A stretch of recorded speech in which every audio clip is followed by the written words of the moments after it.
Kay Lenny tayo.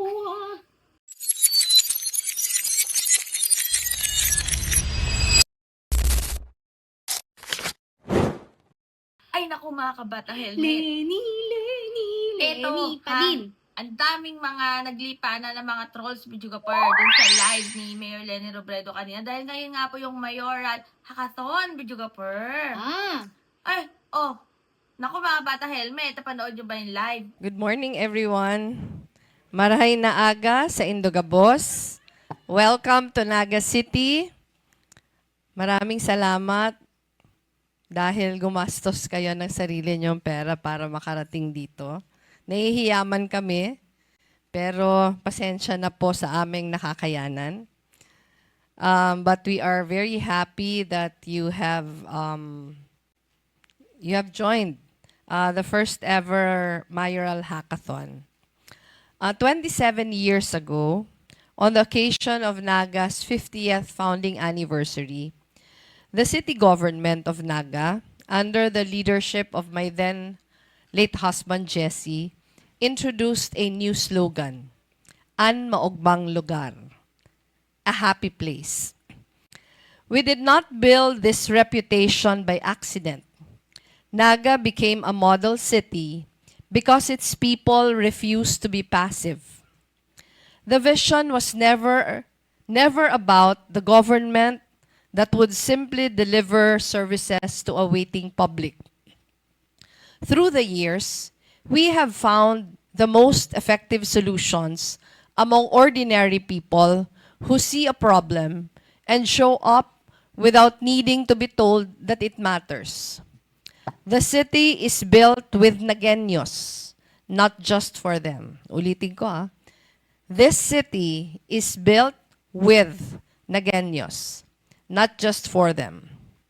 These days, Naga is still a work in progress. In the spirit of An Maugmang Lugar, we have placed the focus back on improving the quality of life for our people. We want to make Naga more sustainable and livable. And we believe there is no better way to achieve this than by ensuring that every citizen can take pride in being a partner in our city's development.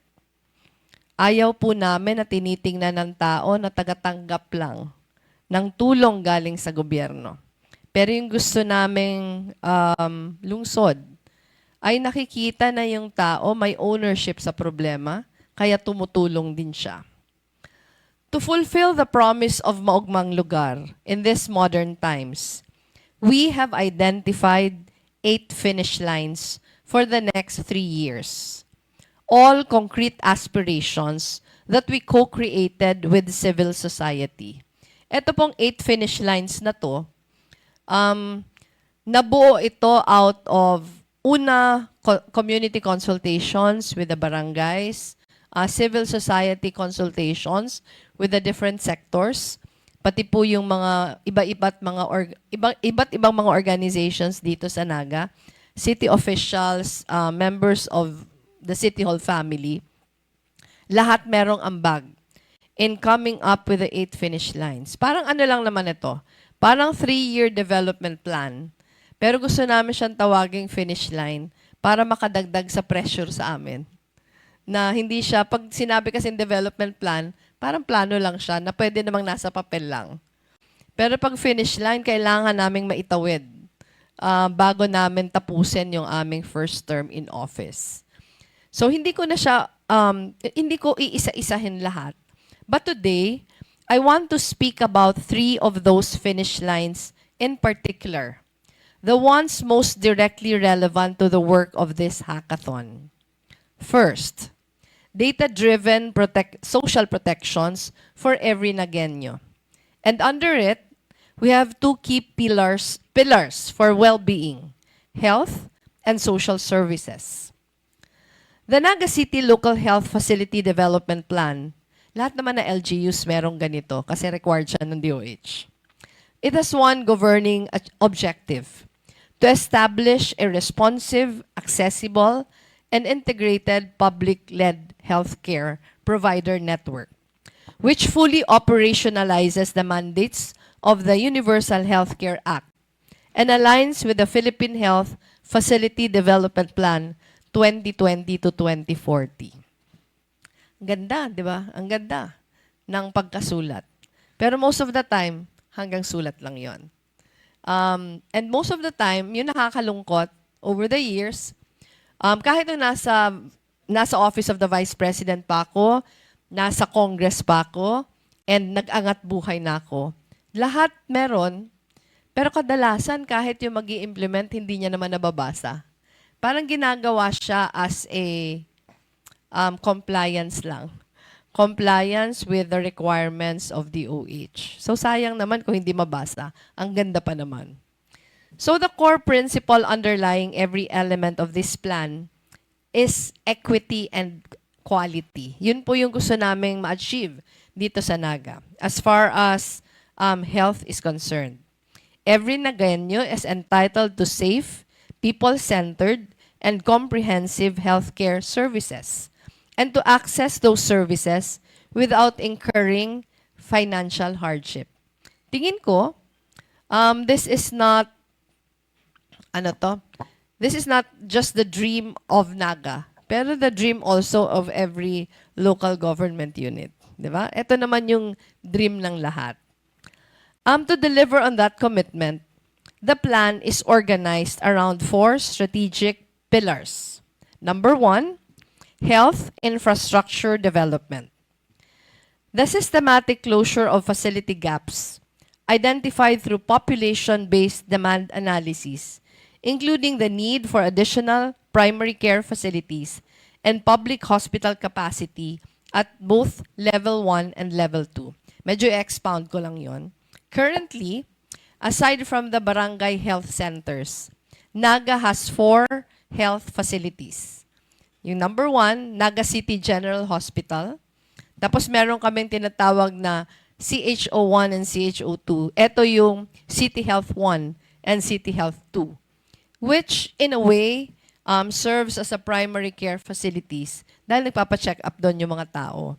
Tapos yung pang-apat is an infirmary na nandun siya sa upland barangays ng Naga, yung Our Lady of Lourdes Infirmary. Pero ano yung nangyayari ngayon? Ang ideal sana, every facility except for the Naga City General Hospital, dapat sana yung 3 facilities na yon, CHO1, CHO2, and Our Lady of Lourdes Infirmary, dapat may mga catchment areas siya. So halimbawa, yung Naga, 27 barangay siya, dapat yung mga barangays na malalapit doon sa CHO1, CHO2, OLI, dapat doon sila pumupunta, 'di ba? For all their health needs, dapat doon sila pumupunta para yung mga tao hindi nahihirapan pumila ng pumila kasi hindi sila magka-clog sa isang facility.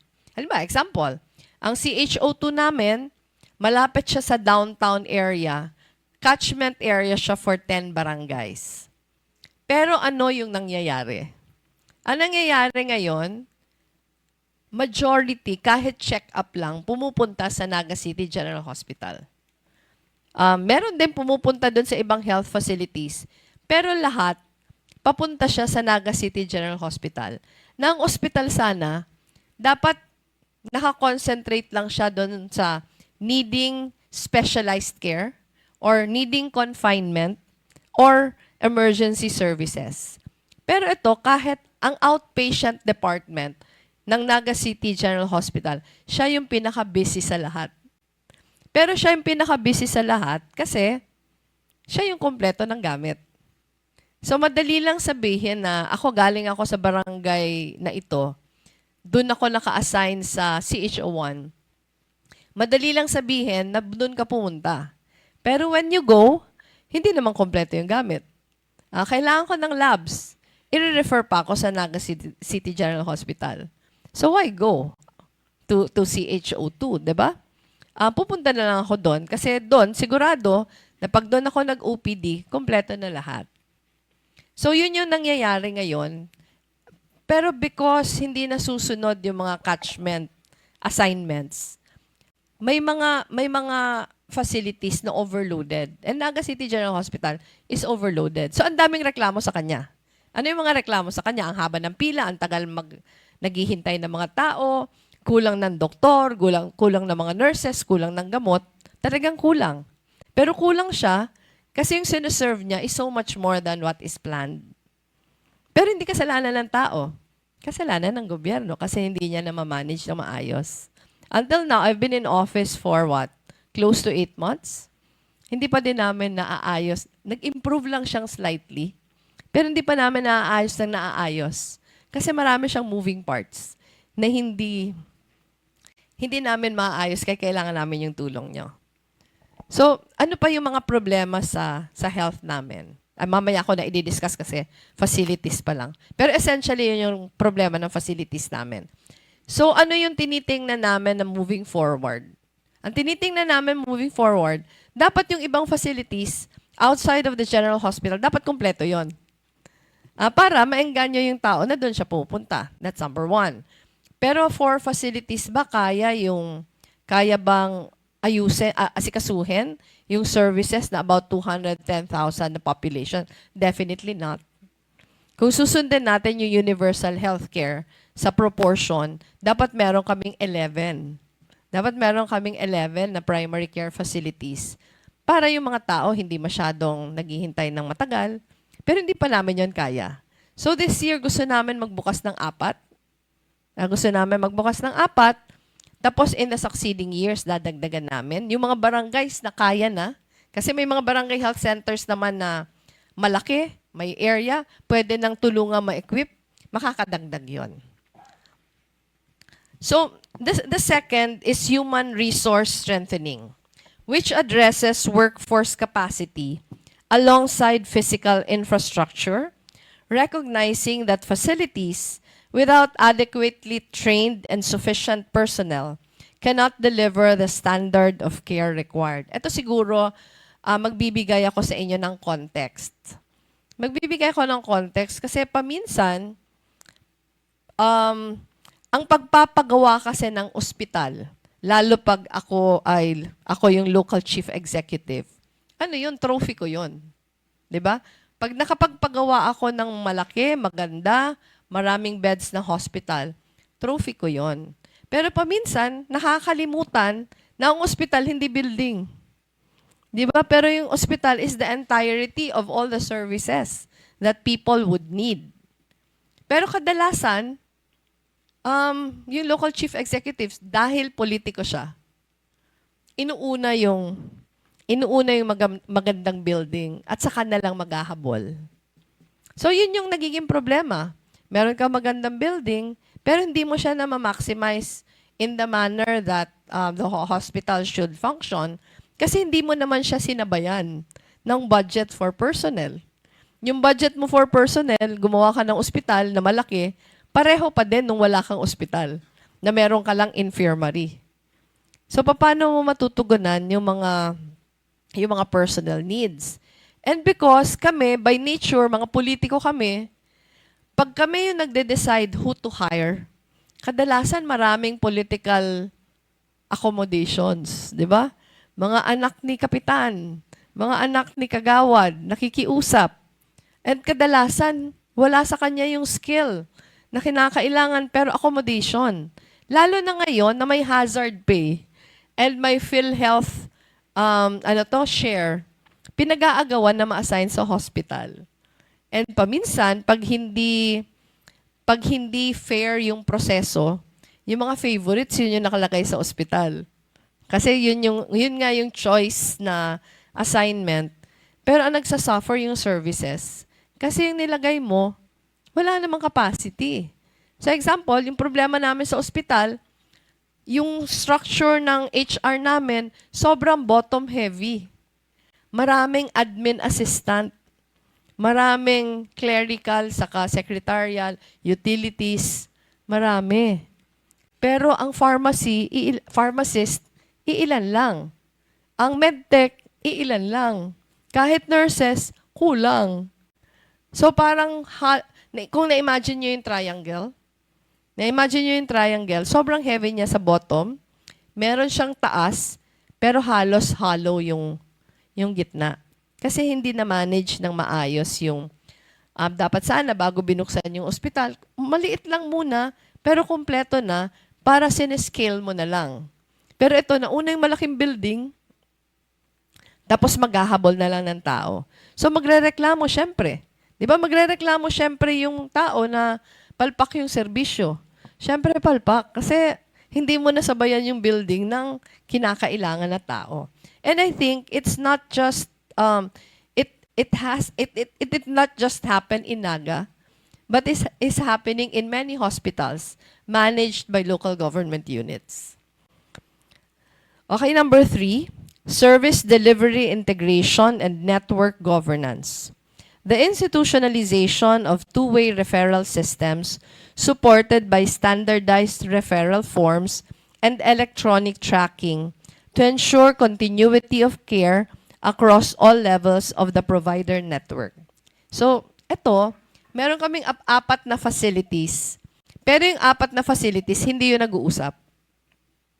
Meaning to say, possible na mangyari na ako, pasyente, nabigyan na ako ng gamot sa isang facility, gusto ko pa mag-ipon ng maraming gamot, pupunta ulit ako sa ibang facilities at makakahingi ako. Although ngayon, medyo na-improve na namin yon slightly. Pero kulang pa din. Pangalawa, nagkakaroon lang ng relationship yung mga facilities ngayon. Pag nagpatingin yung pasyente, hindi sa ospital, somewhere else, tapos ni-refer siya sa ospital for labs. Pero ano yung resulta ng hindi maayos yung referral system? Ang number 1 na aray namin doon, hindi kami nakaka-collect sa PhilHealth. Na dapat sana nakaka-collect kami. Kasi programa yon ng PhilHealth. So dahil hindi pa maayos yung mga referral systems namin, naka-automate kami, pero mano-automate yon. Parang ginagamit namin yung mga programs just to encode. So, ang ginagawa ngayon, yung mga doktor, iikot, yung mga nurses, merong charts. Pero yung ikot ng mga doktor, saka yung mga charts, lahat yon manual. Tapos yung manual na yon, isasubmit sa isang opisina. Yung opisina, i-encode yon.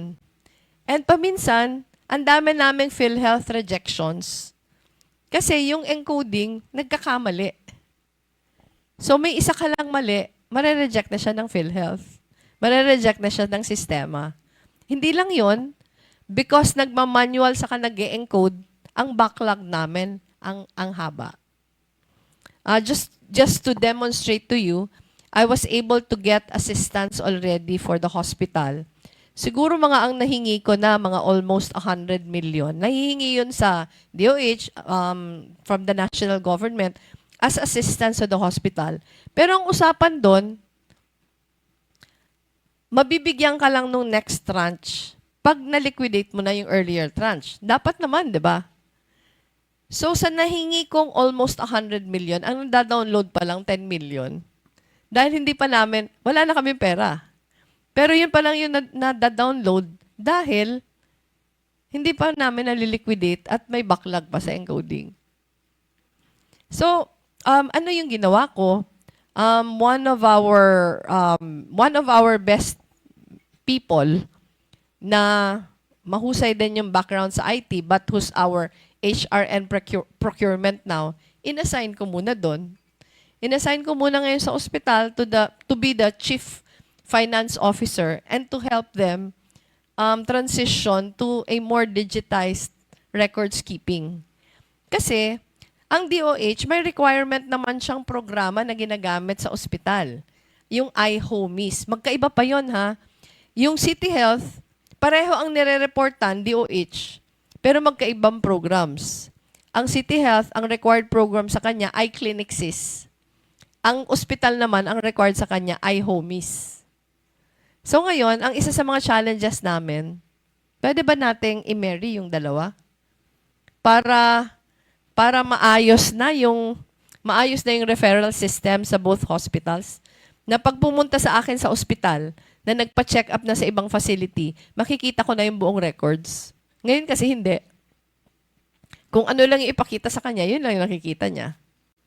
So, sobra pang crude. So, ngayon, hindi ginagamit yung iHomies kasi mas comfortable na mano. Ang nagagamit lang yung ng iHomies, yung pinaka-chief na, na encoder. So, yung chief encoder, siya gumagamit ng iHomies, pero you can just imagine the enormity of the work that the encoder has to do because the encoder has to encode all the manual reports that all the doctors and all the nurses did. So ngayon, marami kaming backlog.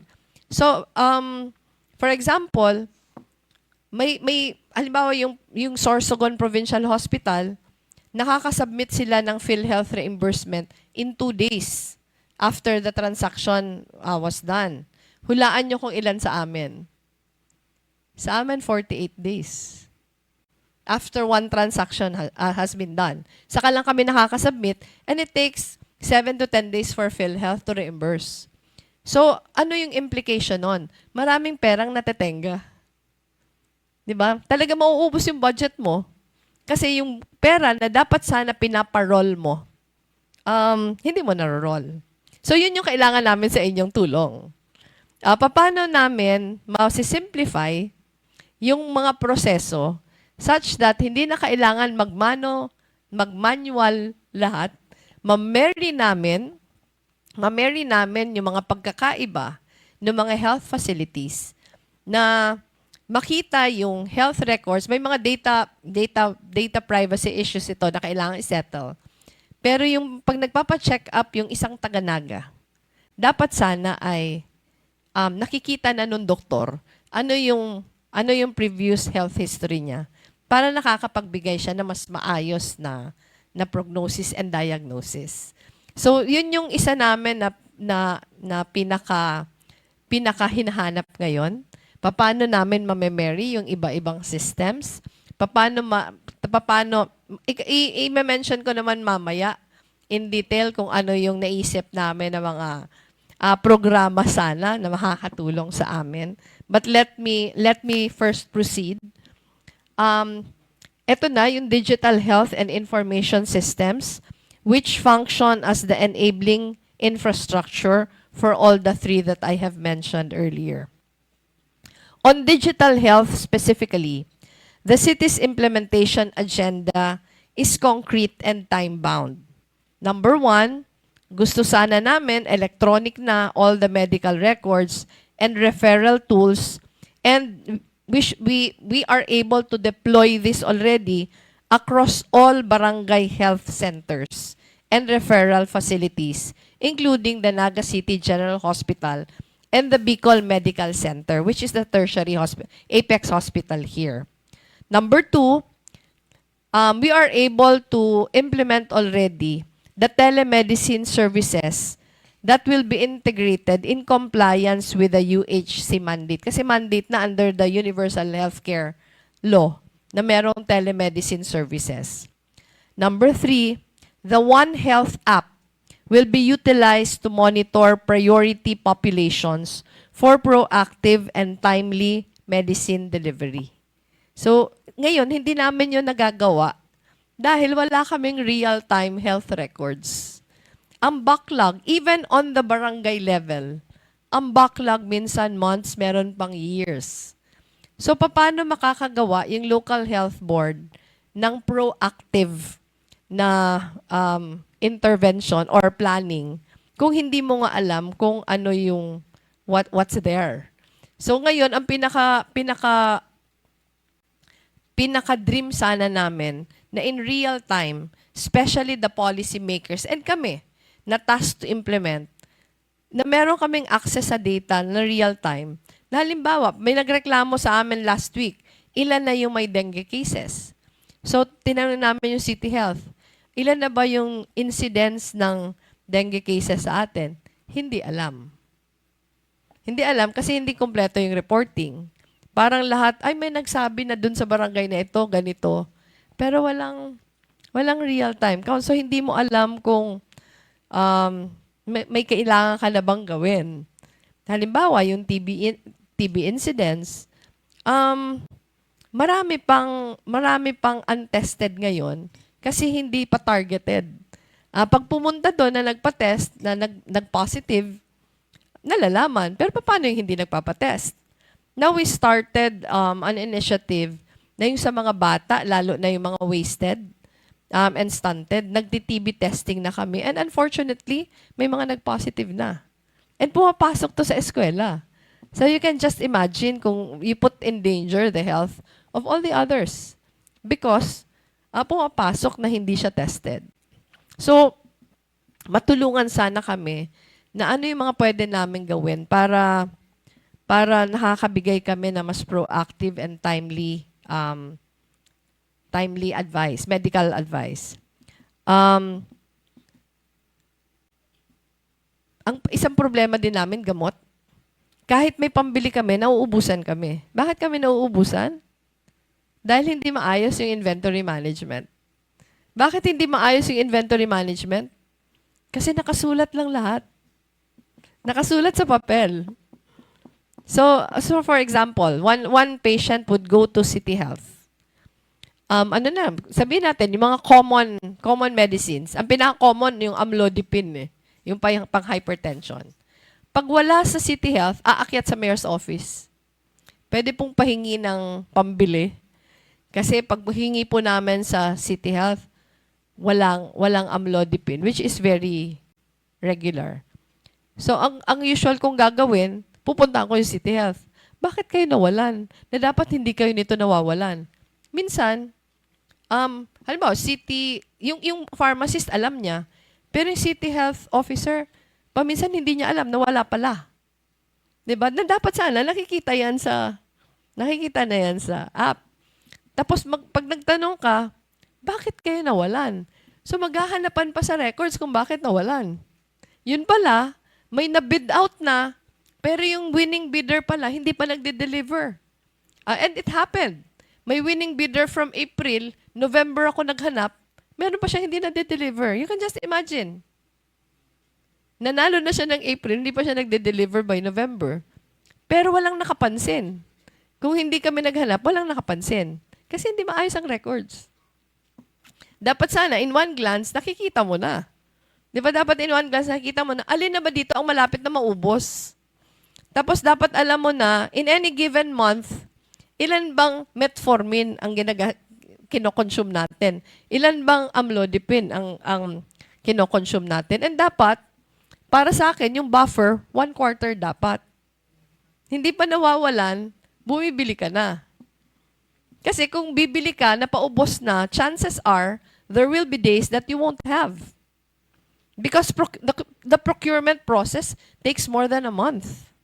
Kasi may publication pa, kung susunod ka sa procurement process. Ang problema, paminsan, nasanay na dun sa emergency purchase. And we don't want emergency purchase unless it's really emergency. Bakit hindi maganda yung emergency purchase? Kasi lugi yung city. Kasi hindi ka na magbibidding eh. 'Di ba? Dapat sana dadaan ka sa bidding so you can get the best deal.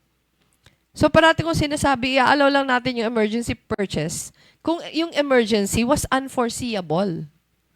Pero yung naubusan ka ng stocks, hindi yun unforeseeable. Bad inventory management.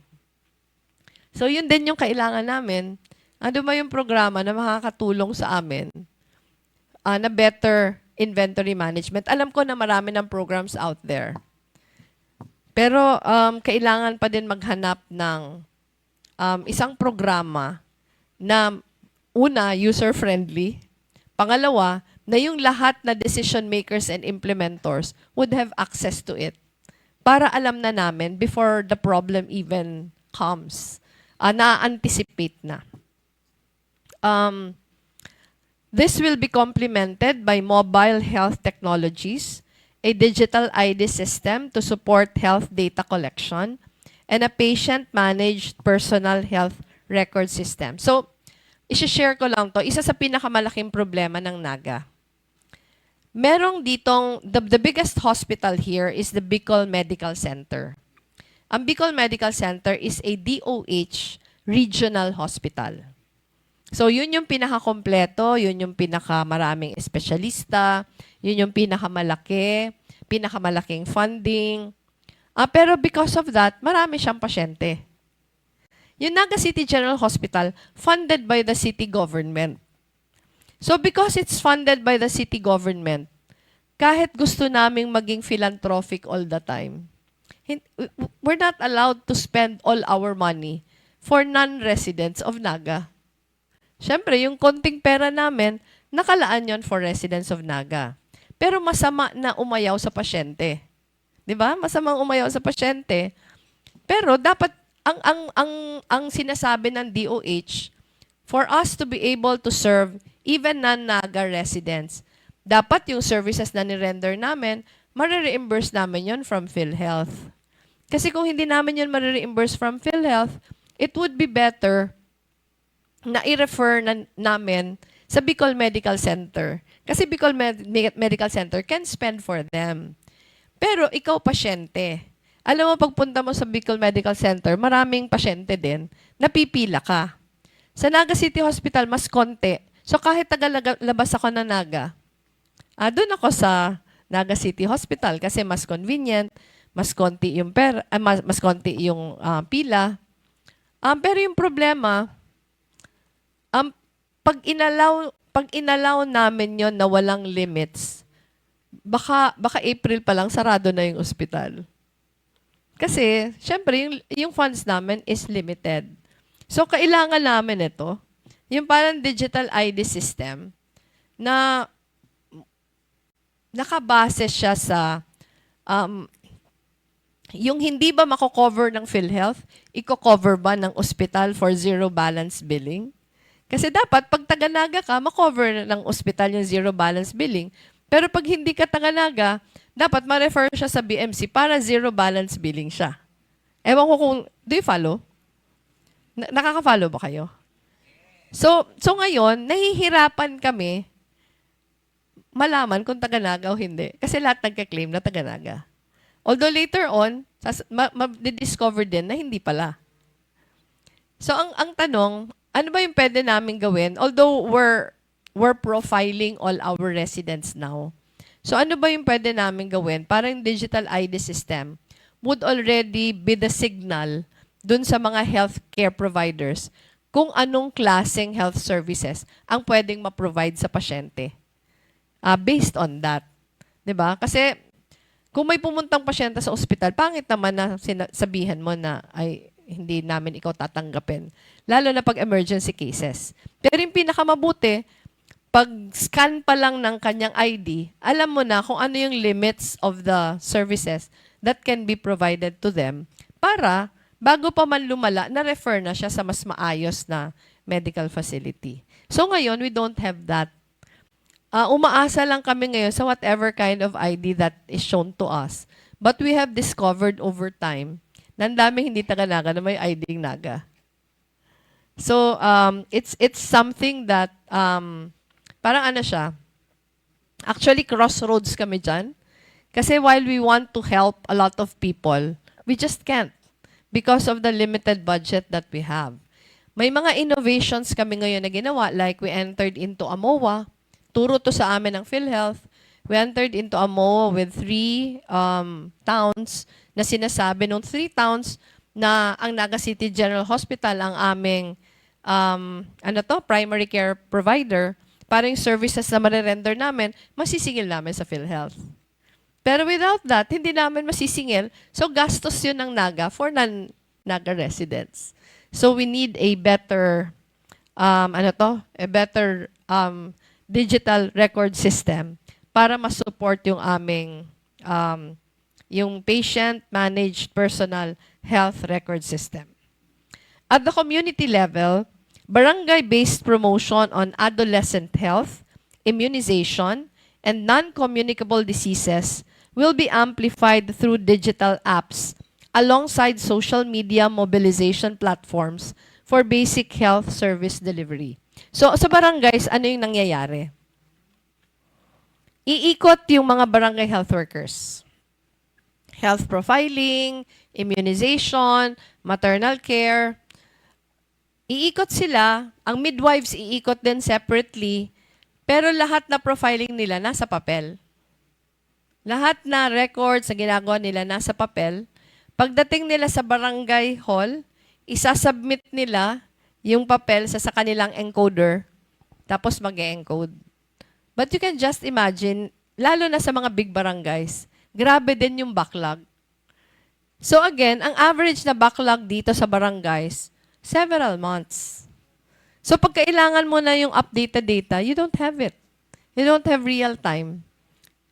Pag hiningi na yung reports, hindi real time kasi hindi pa na-encode.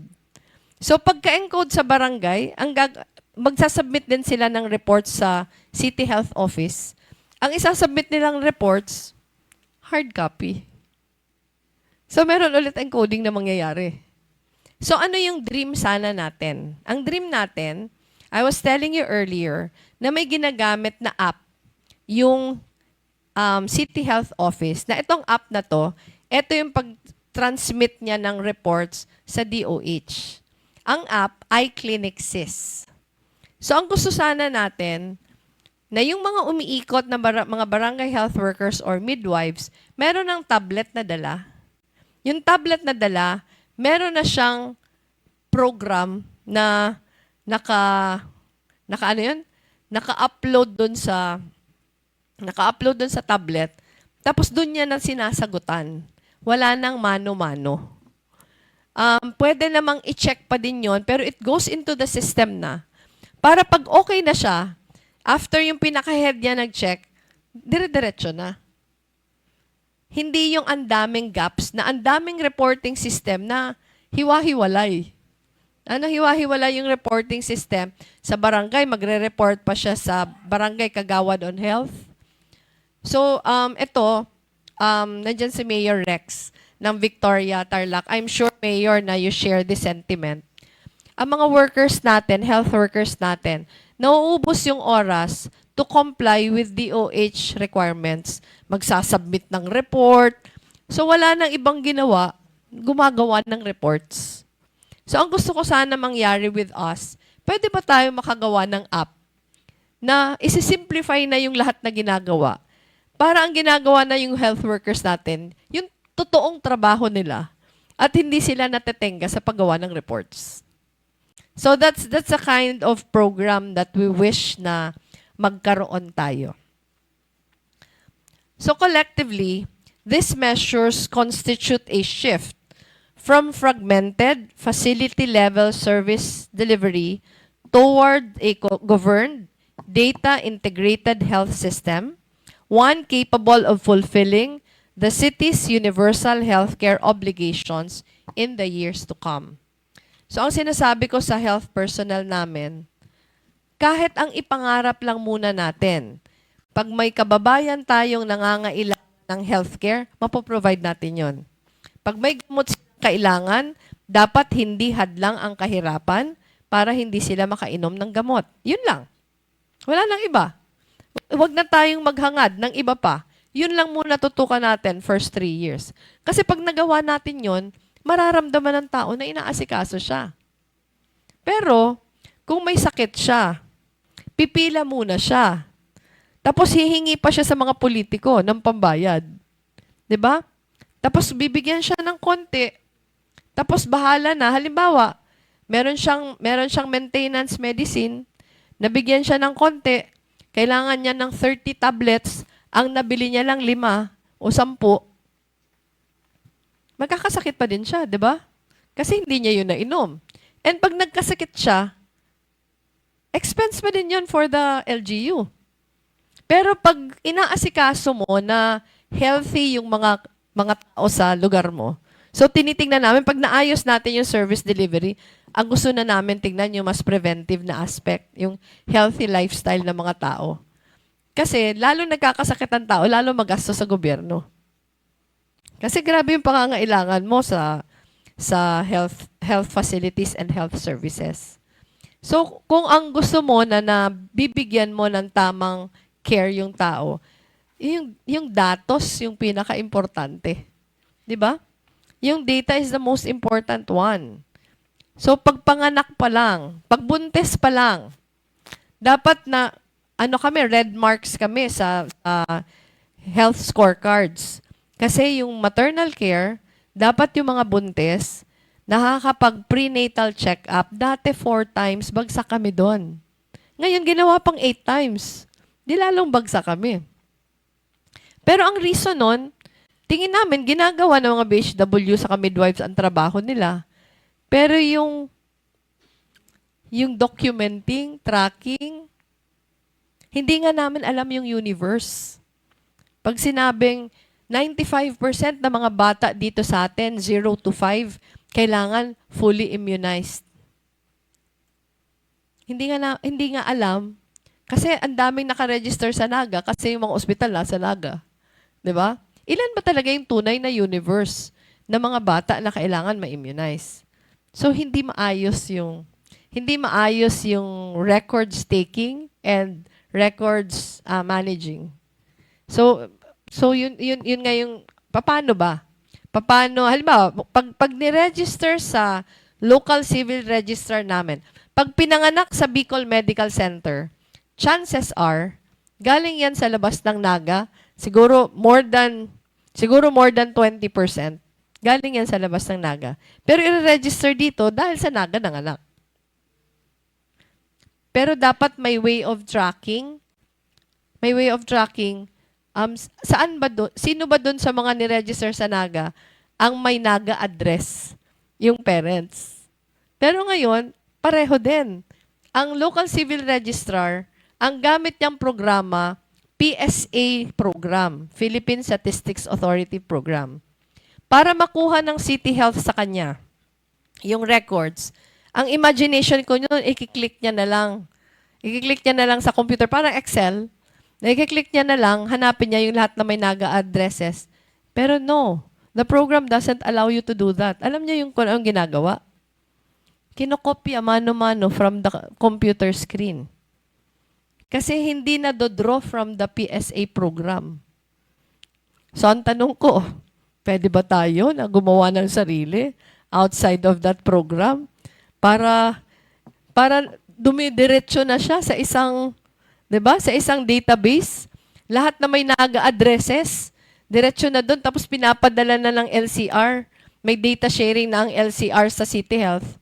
Para alam na ng City Health sino na yung mga aalagaan namin as far as immunization is concerned. 'Di ba?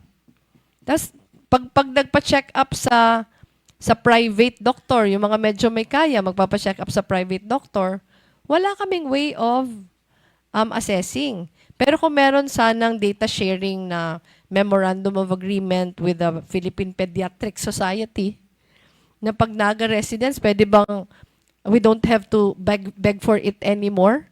Pwede bang merong system na naka-network na tayo lahat na pag NAGA yung nako-cover na? So, very fragmented yung lahat na data. Kanya-kanyang opisina, may kanya-kanyang set ng data. So, the next finish line, tapos na tayo sa health, iwan ko muna yon. Yun naman yung pinakamalaking problema. Yan yung warning ko sa inyo. Yun yung pinakamalaking problema as far as data management is concerned. So, ang next is social protection.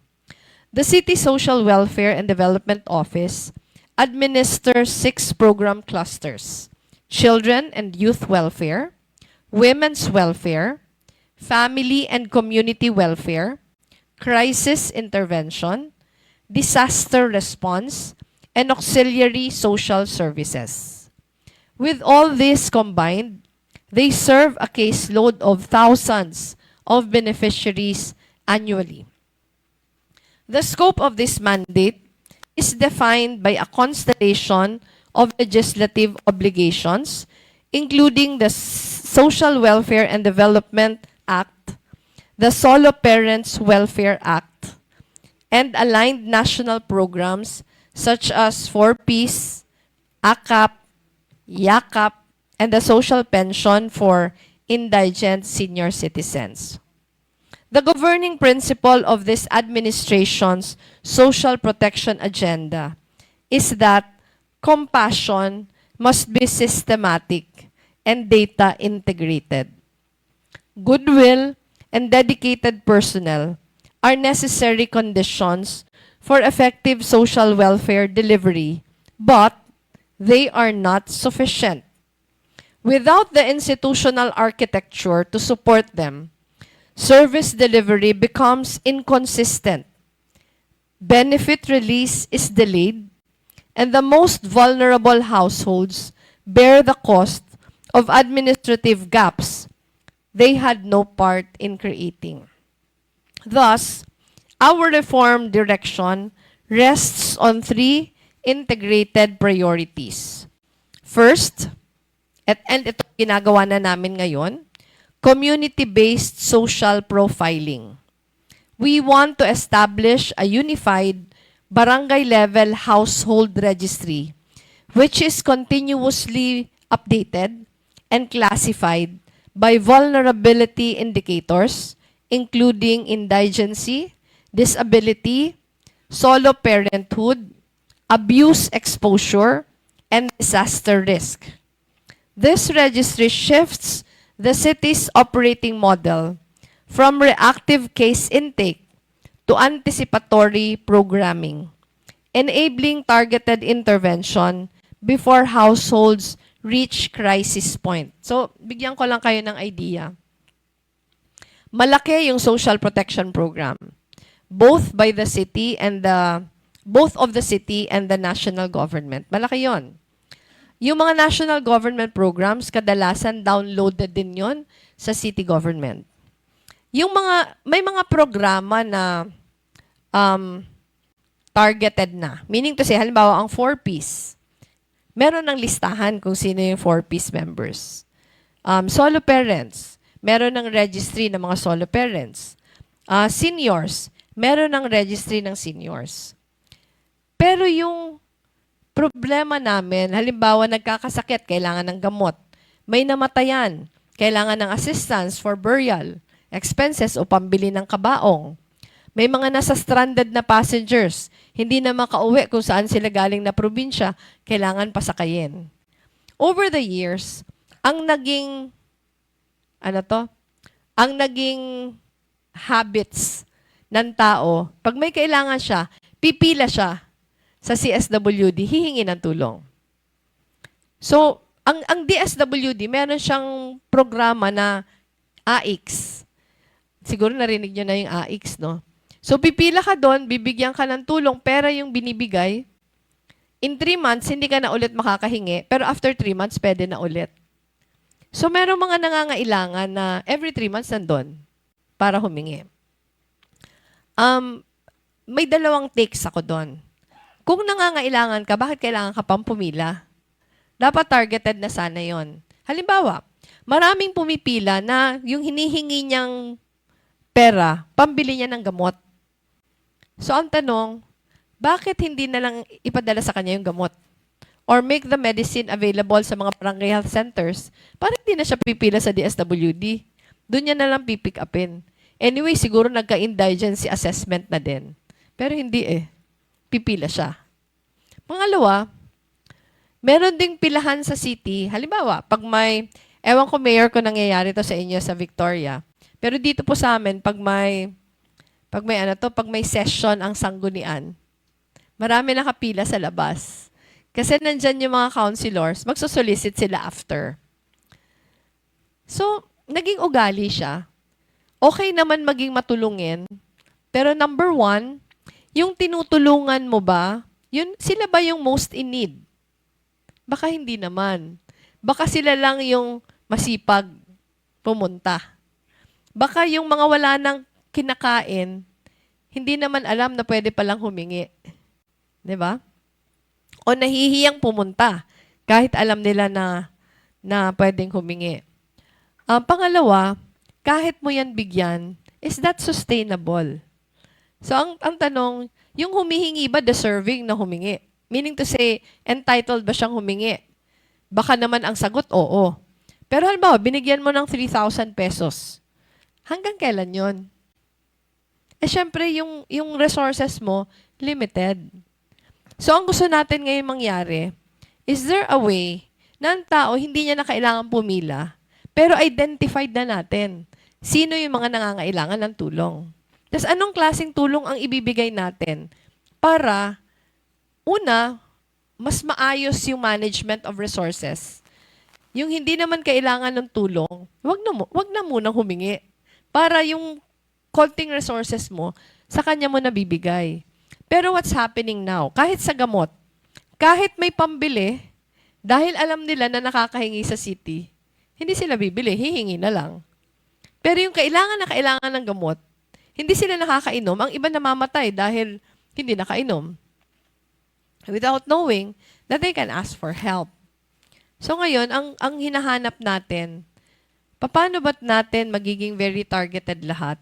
Na sinisiguro natin na all the programs of the city government, not just si SWD, pero pati yung labor, pati yung employment, pati yung scholarships, mas targeted. Kasi halimbawa, yung scholarship, social service din yon. Halimbawa, scholarships. Marami kaming scholarships. Pero ang ginagawa namin sa scholarships, nagpapa-exam kami. So, yung best and the brightest, sila yung scholars. Pero ang tanong, sa larger scheme of things ba, nai-equalize mo ba yung inequality by doing that? Diba? Kasi minsan, may mga matatalino pero hindi naman kailangan ng help. Pero nag-a-apply ng scholarship kasi matalino siya, alam niya na sayang naman. Pero ang tanong ko, halimbawa kami, ang dream ko sana lahat na pamilyang Nagenyo ay may college graduate. Kailangan namin maging targeted. 'Di ba? Kailangan namin hanapin 'yon. Sino ba yung mga pinakamahihirap na pag hindi natin tulungan, hindi makakapag-aral? Pero hindi namin 'yon magagawa without the data.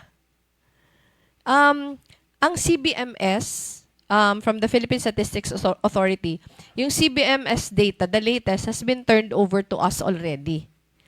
Substantial siya, 44,000 households ang covered sa Naga. Pero ang assessment namin, we have about 60,000 households.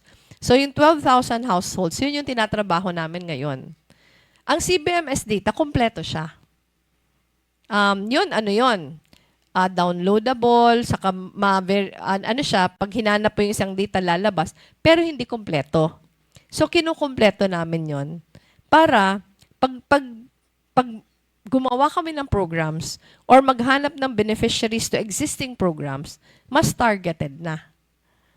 So, marami siyang implications, merong mga tweaking of existing policies, merong amendment of existing ordinances para mas targeted.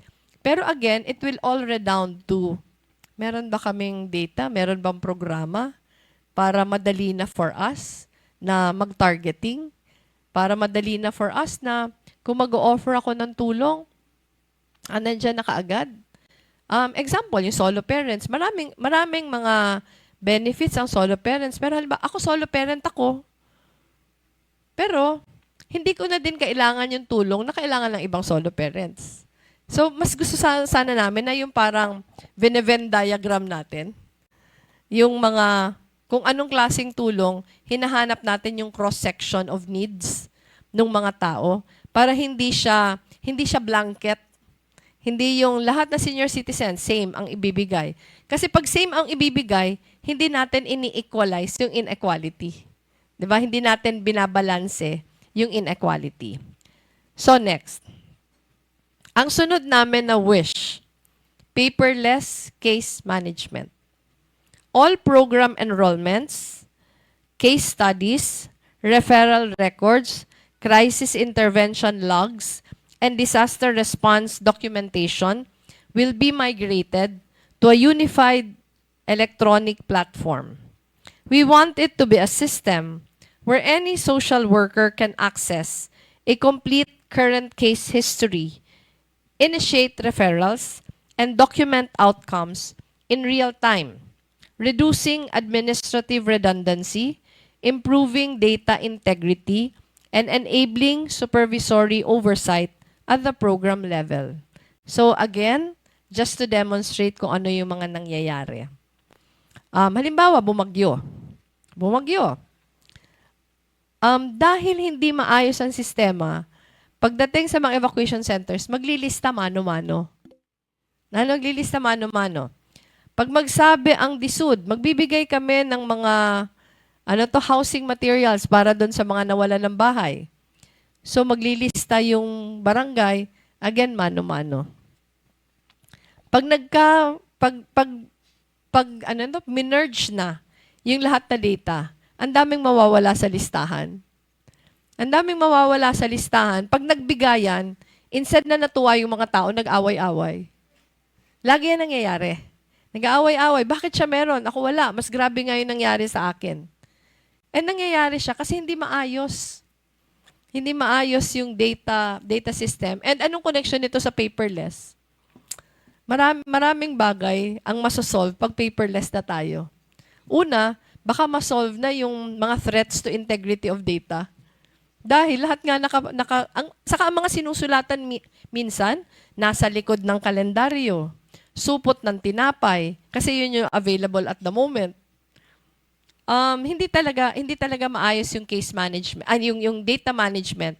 Ang pinaka-problema nun, kasi ang nasa sacrifice, yung mga nangangailangan na hindi nabibigyan. Pangalawa na lang siguro yung wala ng storeroom para sa andaming data na hindi pwedeng itapon dahil wala pang policy tungkol dyan.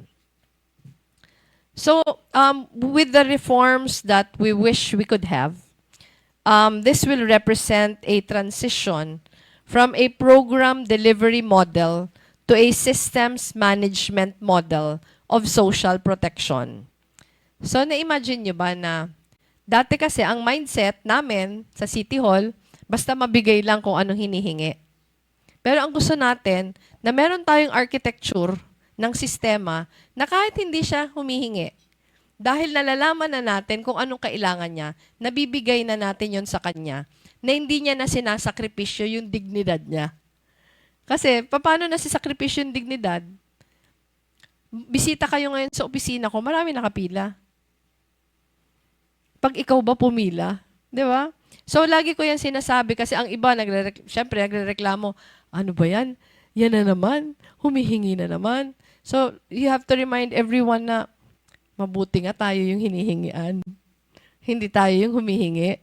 Kasi kung tayo yung humihingi, di ba nakakababa yun ng dignidad? So, paano natin iiwasan na ganun na sistema? Na parang, minsan kasi ang measure natin, pag humingi sa atin, nabigyan naman natin, okay na yun. Hindi eh. Hindi yun okay. Okay yun, pag hindi na siya humingi, alam natin, na-anticipate natin yung needs niya, hindi na siya kailangan humingi dahil nabigay na natin sa kanya. Or at the very worst siguro, hihingi lang siya dun sa barangay niya. Hindi na siya kailangan pumila sa opisina ni mayor, opisina ni congressman. May mga sakit na. Minsan may dala pang swero, nakapila. Kasi walang family member. Walang family member na mag-aasikaso. Minsan, alam niyo yung swero na umaakyat na yung dugo? Pumasok na sa tube yung dugo kasi wala sa kanya nag-aasikaso. Siya yung pupunta. Ang office ko nasa second floor. Maraming mga stroke patients na mga paisa-isa na yung paglakad. Tsatsaga na aakyat dahil hihingi ng tulong. So, if we allow these conditions to persist, we're not doing them any service at all, kahit pa nabibigay natin yung hingi niya. So, iiwanan ko na yung social services, kasi kulang na tayo ng oras. Doon na tayo sa pangatlo. And this is the last finish line that I will discuss with you this morning. So, yung pinaka-last na finish line that I want to discuss is our finish line on cleaner, greener, and flood-resilient Naga. Malaking problema namin yung baha. Kasi pag tiningnan nyo yung topography ng Naga, we are at the lowest end of the Bicol River Basin. So, pag umulan, bumabaha kasi mas mababa kami sa mga karatig na mga lugar. Hindi pa yon, paminsan, second day, third day, mas mataas pa yung baha kasi yung mga baha galing sa Albay, pupunta pa dito sa amin. Kaysa nandun kami sa mas mababa. So the city faces several environmental and logistical hurdles across multiple sectors. But alongside these concerns, we have established a series of measures and solutions to address them. Number one, in terms of air quality, the heaviest burden on our air comes from our roads, from the congestion that keeps engines running, idling, and choking our streets. Mamaya, good luck sa inyo, mararamdaman niyo yung traffic sa amin. Namumura kami araw-araw dahil sa traffic. Hindi namin masolusyonan overnight kasi again, marami siyang moving parts. Ang dami namin kailangan gawin bago namin masolusyonan yung traffic, makahanap ng mas pangmatagalan na solusyon. We seek to enforce a fundamental shift on how people move through this city. We are looking at incentivizing a transition to electric vehicles. We are developing green loops or connected routes that prioritize non-motorized and low-emission transport.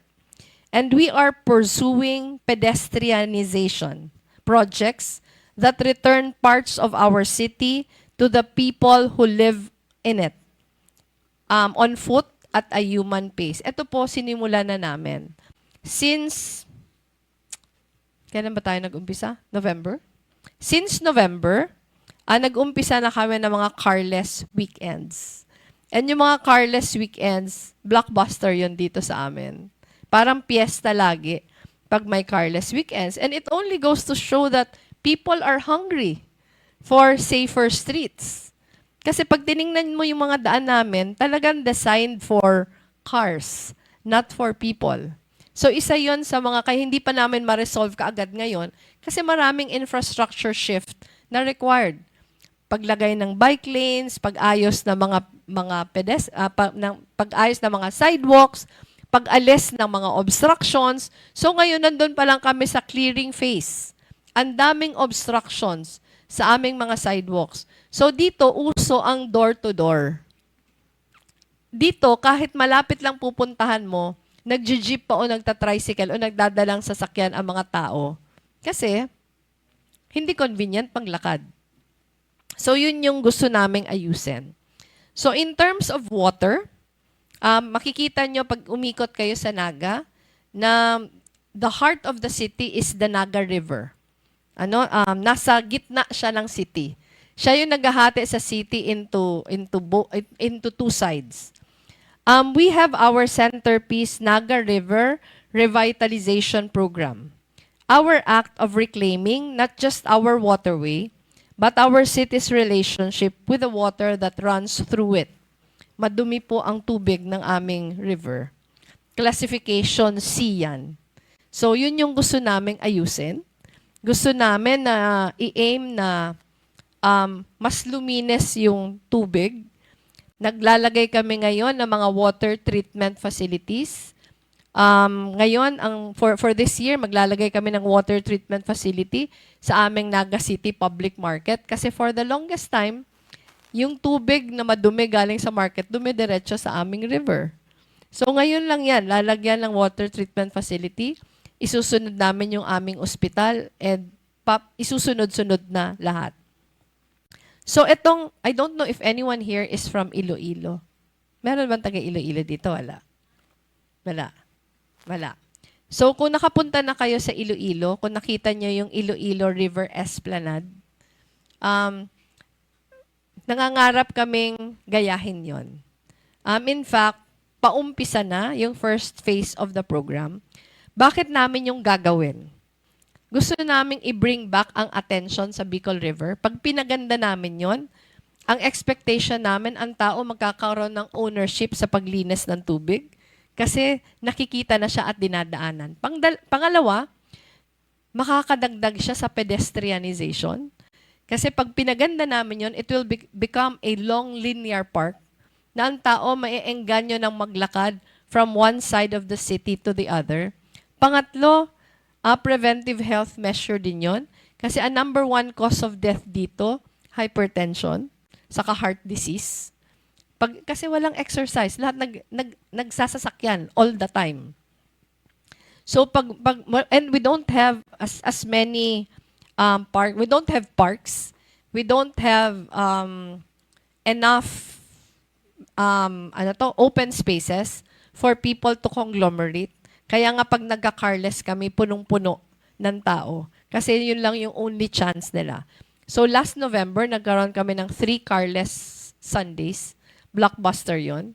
Nung December, nagkaroon kami ng 2 3-day carless weekends dun sa pinakasentro ng Naga. Blockbuster yon. And ngayon, may experience na pala. May experience yun. Pero maiksi lang kasi yon. We started our February carless Saturdays. We started last Saturday, Valentine's Day. Tomorrow will be the second carless weekend. Tapos, ang third, sa February 28, which will culminate in a concert with the Manila Symphony Orchestra. So, ito, pagbabalik dun sa kamalayan ng tao, na pwede naman palang lakarin ng Naga. Na hindi naman pala tayo kailangan na sumasakay ng sumasakay. Paunti-unti, parang binabalik. Hindi siya pwedeng forced eh. Kasi pag forced, ang tao may tendency na hindi susunod. Pero pag masaya lang, good vibes lang, gusto ng tao yon. So, the Naga River Revitalization Program is also paired with the implementation of an integrated drainage master plan. We are working to address both flooding and the structural conditions that make our city so exposed to hazards. As I've said earlier, phase 1 of the River Esplanade project is already underway. In terms of solid waste, our landfill is reaching its limits, and the volume of plastic waste moving through the city is a problem that cannot be wished away. We are formalizing the system for the men and women who have long been doing the work of waste sorting without recognition or support. We are introducing zero waste incentives for barangays, and for long-term solutions, you are seriously looking into the waste-to-energy approach. As regards land use, our recalibrated comprehensive land use plan shifts the city's orientation towards vertical growth, building up, not out, so that we protect what remains of our open land while still making room for a city that is expanding. When you go around the city during your free time, makikita nyo na some parts of the city sobrang siksik na.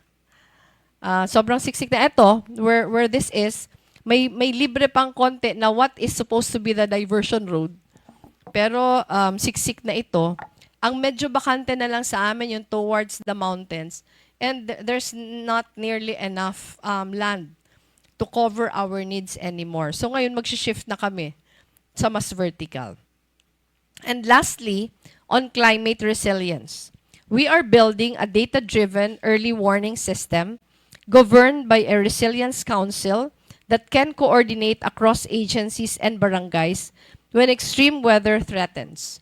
We are also committing to the massive reforestation of Mount Isarog as a structural intervention for the years to come. Given our current landscape in these areas of service, we are called to ask ourselves, how does technology close these gaps?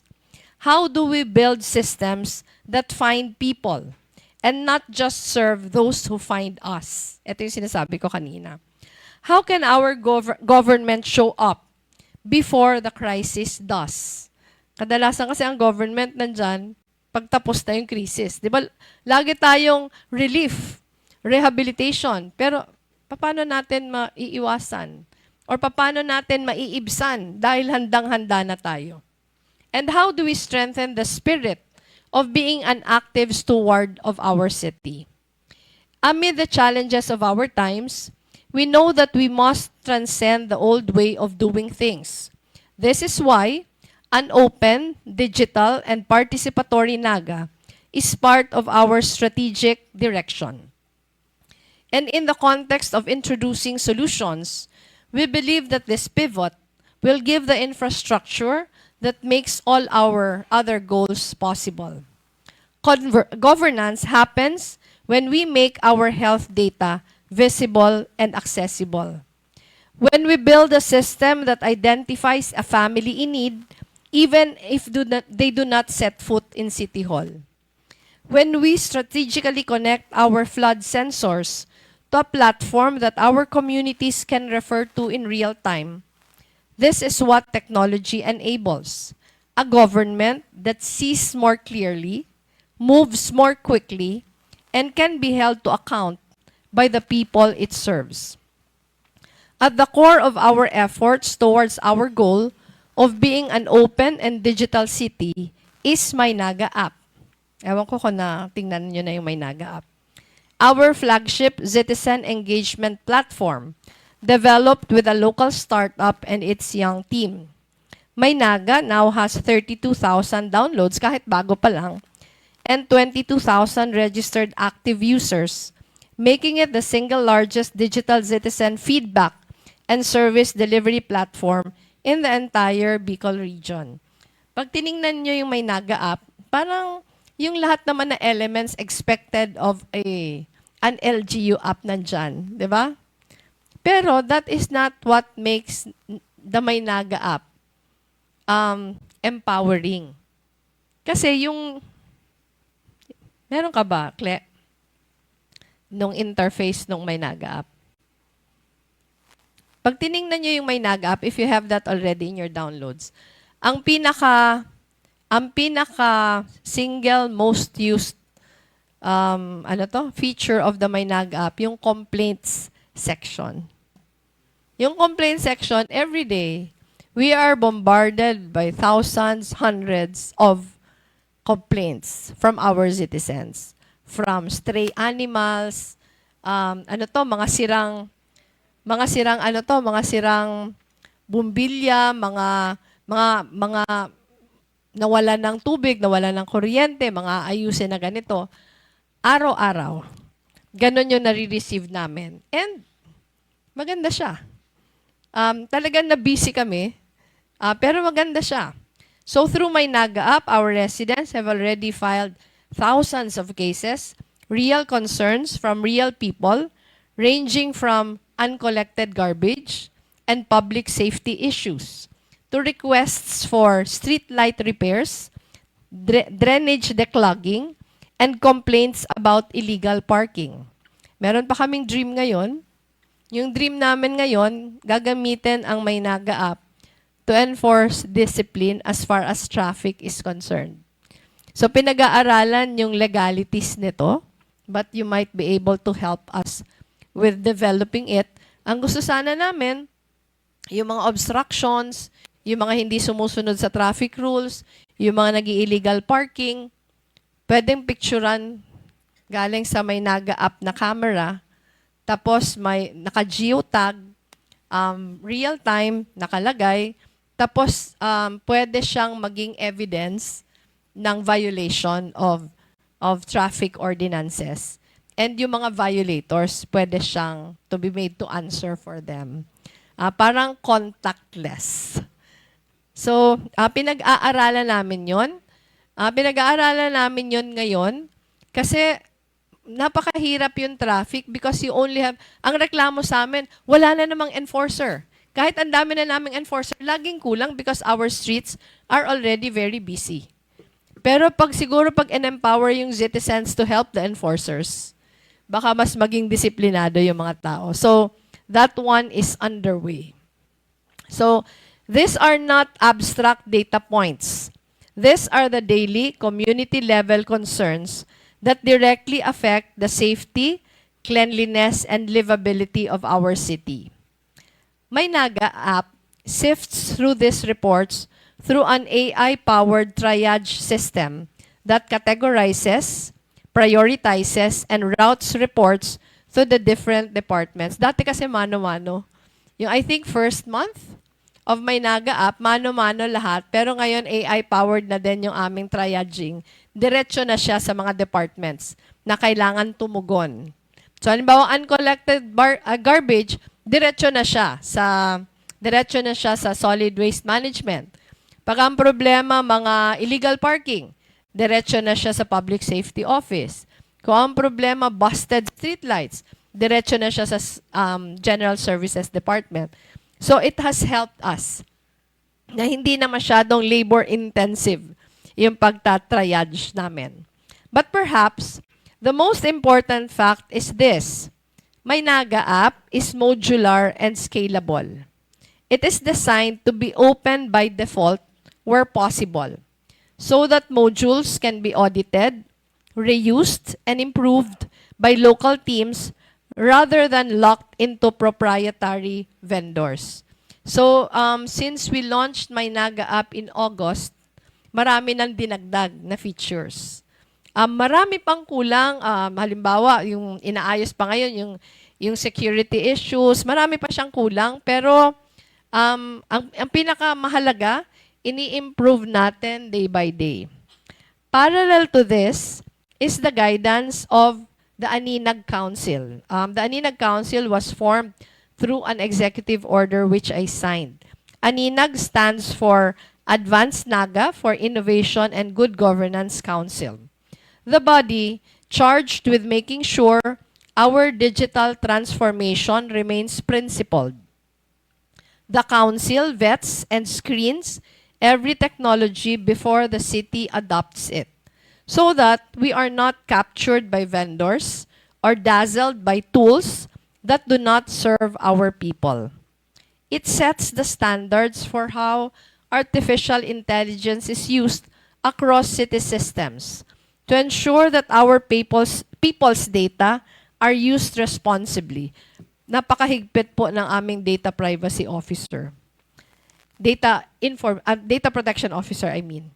And it oversees integration across departments so that our systems speak to each other and serve the city as a whole, rather than creating new silos in digital form. Wala pa po kami dito. Nandun pa lang kami sa proseso na in-integrate ito. Because just to demonstrate to you, ang accounting office namin, ang ginagamit niyang program, naka-digitize naman siya. Pero ang ginagamit niyang program, yung program ng COA. Ang budget office namin, ang ginagamit niyang program, yung program ng DBM.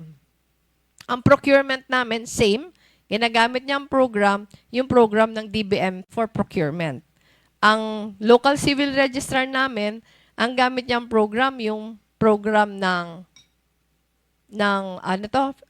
Philippine Statistics Office. Yung city treasurers namin, ang gamit niyang program, yung sa BLGF.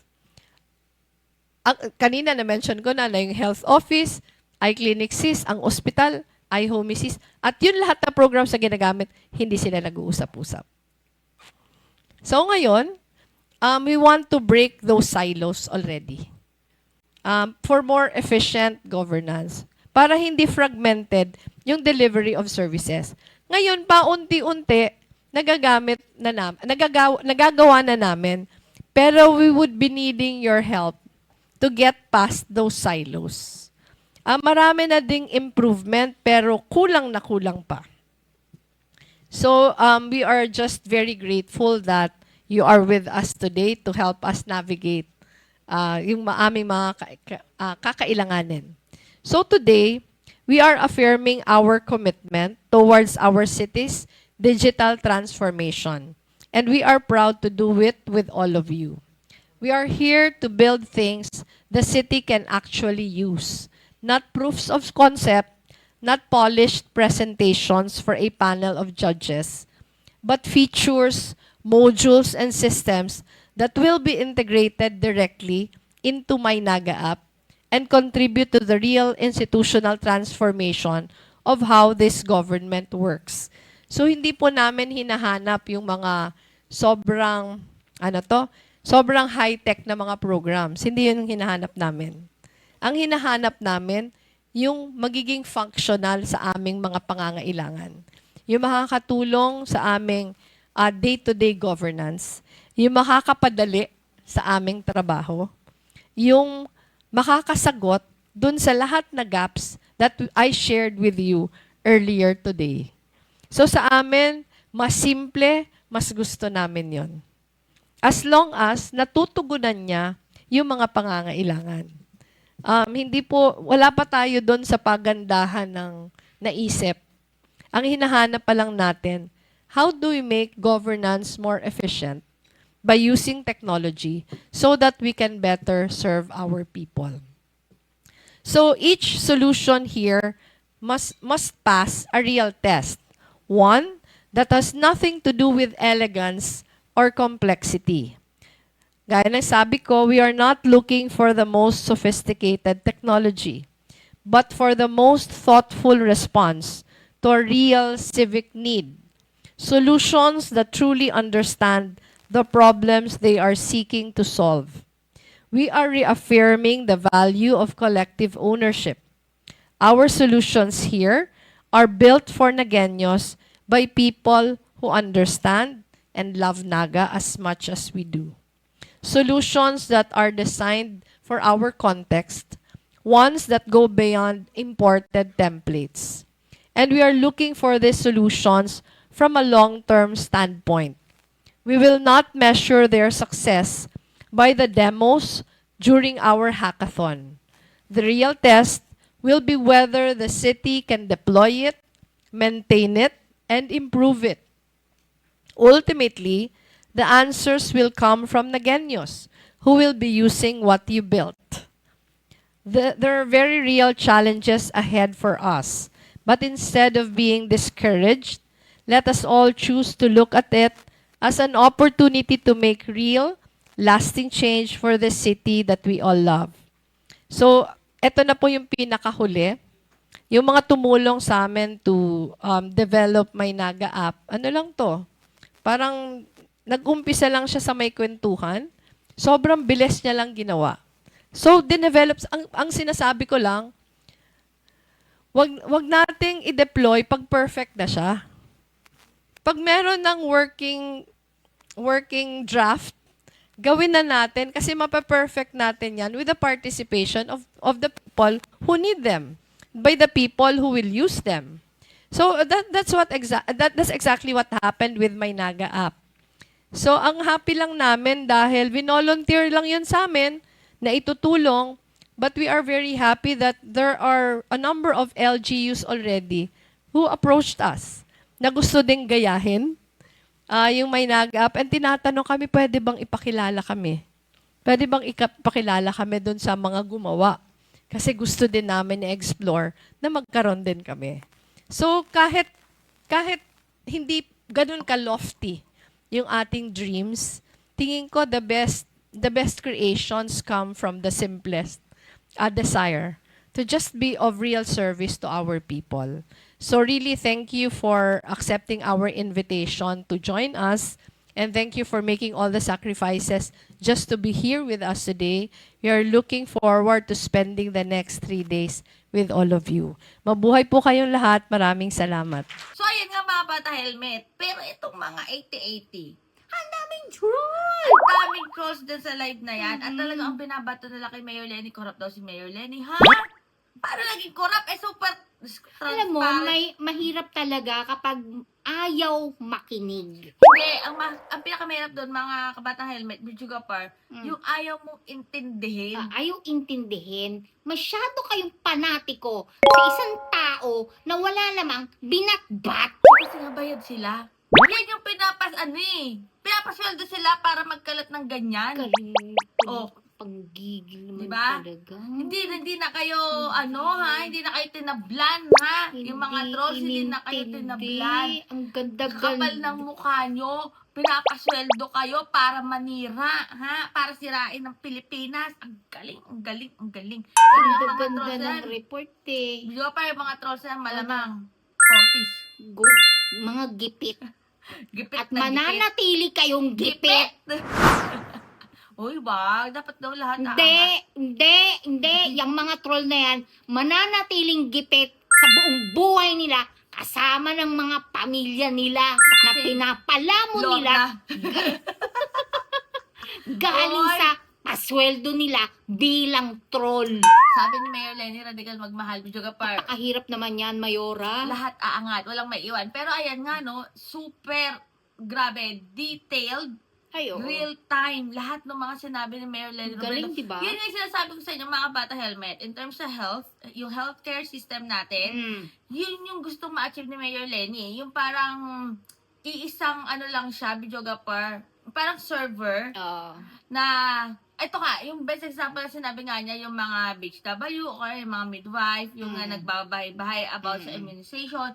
Kasi yun daw, mano-mano pa nga sa papel. Tapos dadalhin pa sa barangay, doon pa lang encode. Mas maganda daw kung may tablet ng dala. Oo. Ito mga BHW. Para right there and then, may input na nila, may encode na nila yung data. O diba?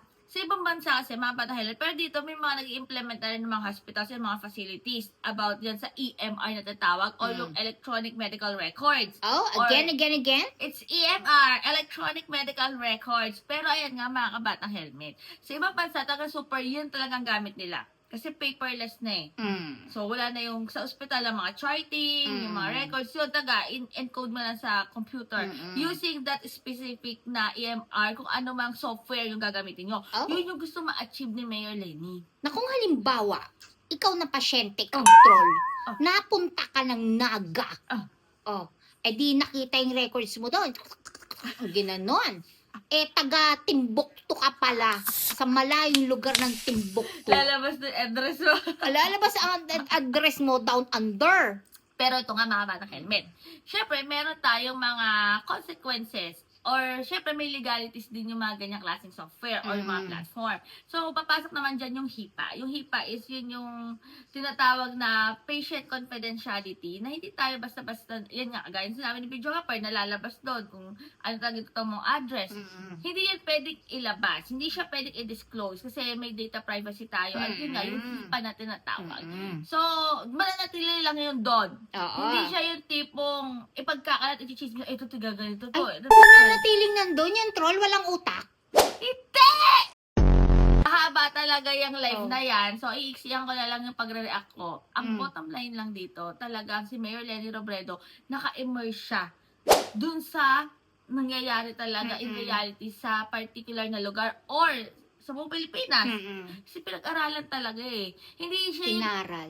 hindi siya yung tipo ng tao na, ito nga ito ha, para doon sa mga nagsasabi na bakit daw hindi daw sumasama sa rally si Mayor Lenny, bakit daw, dapat siya daw yung number 1 na boses sa mga nangyaring korupsyon. Tignan niyo ba yung tinatrabaho ni Mayor Lenny Robredo? Yan ba ay kaya niyong gawin? Kayo, dadala kayo ng dada, kudala kayo ng kuda, ito dapat mangyari, ito lalaban tayo. And may plano ba kayo na ganyan? Lumaban ba kayo? Ha? Yung ano bang laban ang gusto nyo? Ha? Ito kasi kay Mayor Lenny, for long term to mga kabata helmet, hindi ito yung ngayon lang. Yan yung mga bagay na masusustain dapat, may improve pa lalo in the future. At sino ba makikinabang yan? Ang taong bayan. Yung mga mahilig ba? Ito, makibaka tayo dito. Ito dapat. Tapos hinahanap si Mayora sa rally. Nagtatrabaho si Mayor Lenny Robredo eh. Pero kayo, na naghahanap kay Mayor Lenny, ano ba yung kaya nyo gawin na sustainable? Kagaya niyan. Kaya nyo ba yan? Yung iba sa inyo puro dadalang, lang. Pamimintas kay Mayora. Puro mema lang, di ba? Oo. Ayoko na mag-talk, pero ayun nga, mga batang helmet, clap talaga tayo. Ang galing talaga, napaka-produktibo ng Naga, tagang, Diyos ko. Tsaka take note ha, si Mayora ang nag-report. Yes! Wala siya iba pinag-report. Walang nag-report para sa kanya. At talagang alam niya yung nire-report niya. Balik-balik ta rin man niya yan. Balik-balik ta rin ang tanong para sa kanya. Kaya niyang sagutin. Alam niyo mga patang helmet, yung nire-report ni Mayor Lenny, yun yung na-immersan ko na dati. Especially dun sa mga platform nga and mga software about healthcare system. Yun nga yung sinasabi ko sa inyo last time. Na, kunwari, meron na kayong software or yung platform na parang universal. It's universal. Makikita na agad doon, ito pala ng pasyente, ito nanggaling na rito. Ito palang pasyente na to, walang utak. Itong pasyenteng to troll. May troll taga, may tagging, may label na to. Oo. Basta yan, comment din ako ang masabi niya. Basta congratulations sa Naga. Yes. Congratulations sa pamumuno ni Mayor Lenny. At sana talaga, darating yung panahon na buong Pilipinas ang makikinabang. Makikinabang ha? Hindi yung mga padildo. Ano ba yan? Dumi. Ano ba yan? Boga. Yung tandem na nga lang, ang baho na eh, di ba? Boboto nyo pa ba?